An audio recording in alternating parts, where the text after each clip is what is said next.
विद्यापति जी का नाम लगभग सभी ने सुना होगा, क्योंकि उनकी विद्वता की चर्चा, उनके ज्ञान की चर्चा सब ओर रही है। आचार्य विद्यापति जी महादेव के अनन्य भक्त, और भक्ति कैसी कि भगवान को 24 घंटे महादेव को अपने साथ महसूस करना। महादेव उनके इस भाव पर रीझकर सचमुच उनके साथ रहने के लिए आ गए। एक समय था जब महादेव उनके घर दास बन करके आए। विद्यापति जी ने कहा कि मैं एक गरीब ब्राह्मण हूँ और मेरे पास इतनी सामर्थ्य नहीं है कि मैं अपने संग सेवक रख सकूं, मेरे पास धन धान्य कुछ नहीं है। तो कहा कि आप मुझे भोजन दे देना और मुझे रात्रि के सोने के लिए विश्राम की व्यवस्था दे देना, और मुझे कुछ नहीं चाहिए, मुझे खाने को मिल जाए, सर छुपाने को छत मिल जाए, और मैं आपसे कोई धन आदि नहीं मांगता। विद्यापति जी ने कहा इतना तो मैं दे दूंगा, तुम्हारा नाम क्या है? तो उसने कहा मेरा नाम है उगना। उगना, अच्छा। विद्यापति जी के साथ जब से उगना का रहना शुरू हुआ है, विद्यापति जी को बहुत अच्छा महसूस होने लगा। कई बार विद्यापति जी को बहुत बहुत भाव महसूस होने लगा।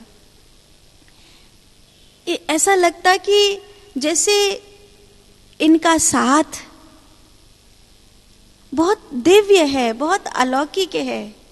ये दास बनकर आया जरूर है, लेकिन इसकी ऊर्जा कितनी दिव्य है। इसकी ऊर्जा, इसकी दिव्यता मुझे आह्लादित करती है, मेरी भक्ति को बढ़ाती है। एक दिन विद्यापति जी लंबी यात्रा पर थे। विद्यापति जी ने उगना को भी अपने साथ ले लिया। उगना उनके साथ गया। यात्रा लंबी थी, पैदल की थी, और एक जगह ऐसी आई जहां दूर दूर तक भोजन तो दूर, पानी का भी नाम लेस नहीं था। बड़ी प्यास लगने लगी और कहीं दूर दूर तक पानी नहीं दिखाई दे रहा है। क्या करूं समझ में नहीं आता, जैसे प्राण चले जाएंगे। उगना, अब तो श्वास भी नहीं ली जा रही है, मैं आपके लिए क्या कर सकता हूं? अरे पंडित जी, क्या हुआ आपको? विद्यापति जी ने कहा बहुत प्यास के कारण मेरा कंठ सूख रहा है, और अब ऐसा लगता है कि शायद अत्यंत कंठ सूखने की वजह से मेरी श्वास चलना बंद हो रही है। अब जीवन का अंतिम चरण आ गया है। तनिक रुको, मैं आपके लिए जल की व्यवस्था करता हूं। ऐसा कहकर उगना दौड़ करके गया, और जहां से मैं विद्यापति जी को दिखाई ना दूं, ऐसी जगह से अपनी जटाओं में से गंगा को प्रकट किया और लोटा भर के ले आए। जल पिया, जैसे जीवन वापस लौट करके आया, जैसे जीवन वापस लौट करके आया। बड़ी तृप्ति हुई। फिर दोबारा उस जल को पिया। ये गंगा जल है। गंगा जल यहां कहां से आया? कौन हो तुम?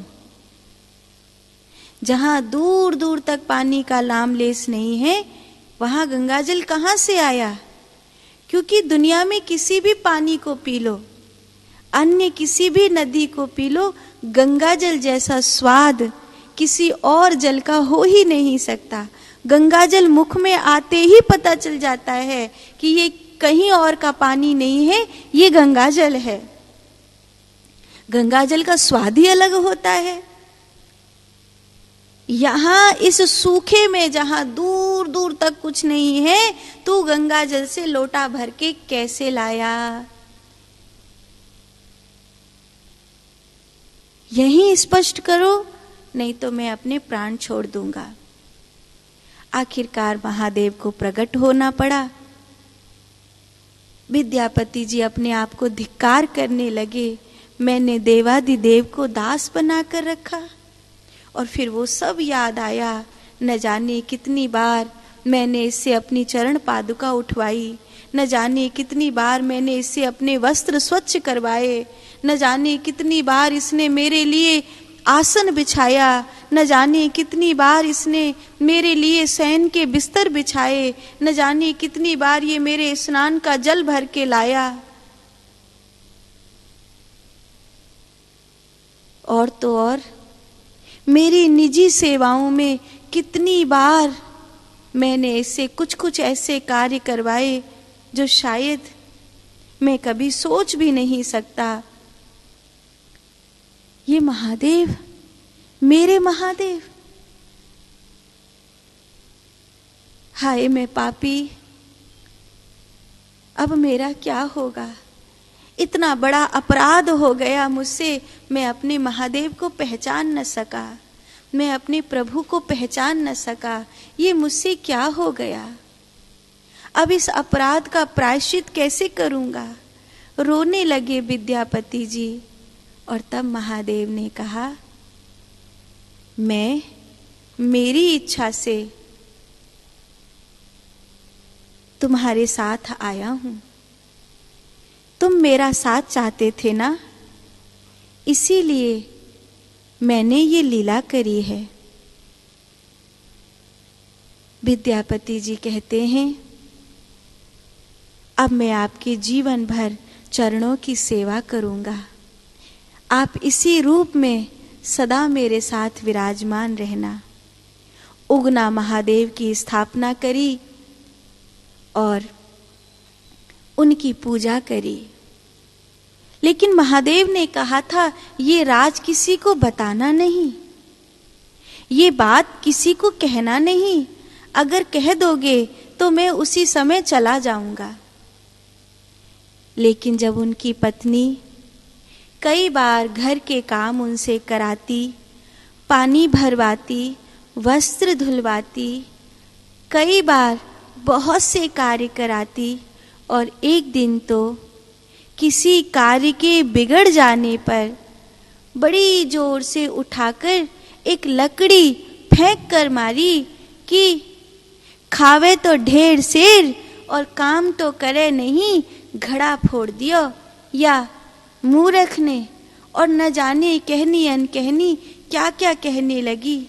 तब विद्यापति जी भीतर से आवाज सुन करके आए, और जब उन्होंने देखा कि मेरी पत्नी ने उन्हें लकड़ी उठाकर मार दी है, विद्यापति जी ने तो चरणों में गिर पड़े महादेव के और अपनी पत्नी को हा खाने लगे, अरे दुष्टा, अरे कुलच्छनी, ये तूने क्या किया? तू पापन है क्या? तुझे समझ में नहीं आता कि ये कौन है? तुझे इनकी आंखें दिखाई नहीं देती? तुझे इनके तेजस्वता, उनकी दिव्यता दिखाई नहीं देती?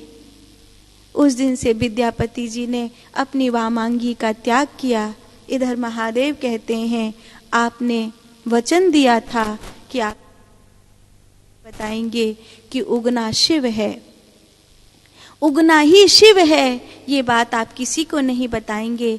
आपने अपना वचन तोड़ दिया, इसीलिए मैं जा रहा हूं।